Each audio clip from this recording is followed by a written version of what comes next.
Hi, I'm Addison. And I'm Rathert. And today we're here to talk to you about ADHD technology in the classroom. Well, let's get started.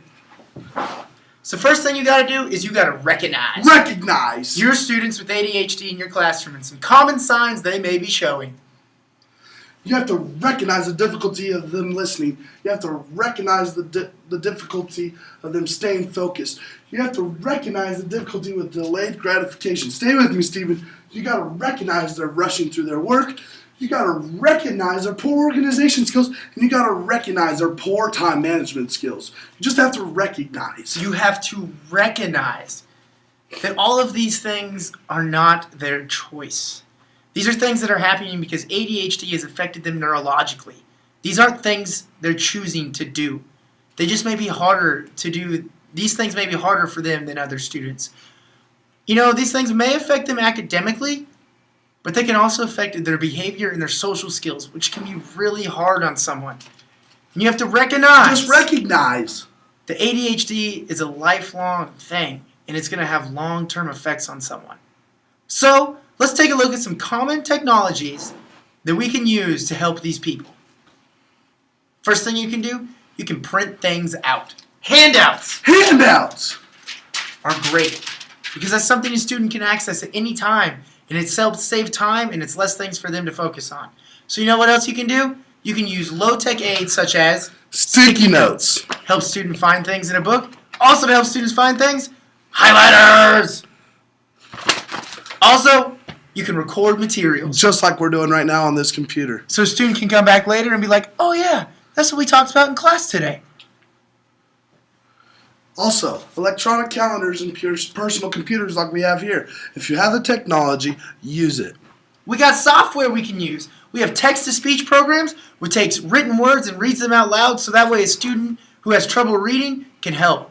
We also have speech-to-text. So it takes something you say and it puts it down into text.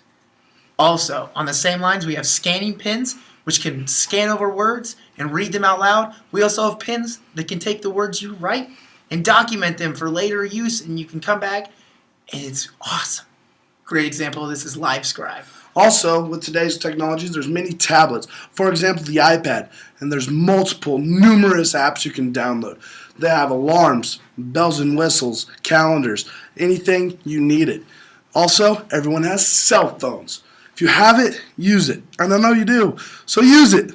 Cell phones are great. Same thing with iPads and personal computers because they can help people with their time management, they can help people stay organized, and they're just some pretty cool stuff on there. So, me and Ross plan on being teachers someday. Someday. And we're going to show you some situations and things that we'll do when we have students in our classroom with ADHD. I'll be a woodshop teacher, so I'll always be working with my hands.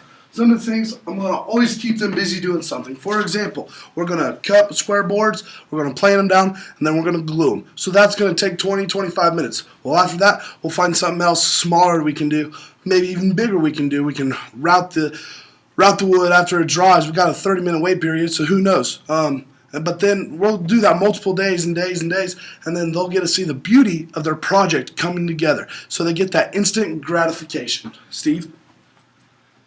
For me in my band room, a lot of band is required for the student to practice outside of class. So something that I'm going to do is I'm going to use practice reminders so that way they know like, oh, I got home from school, what do I have to do today?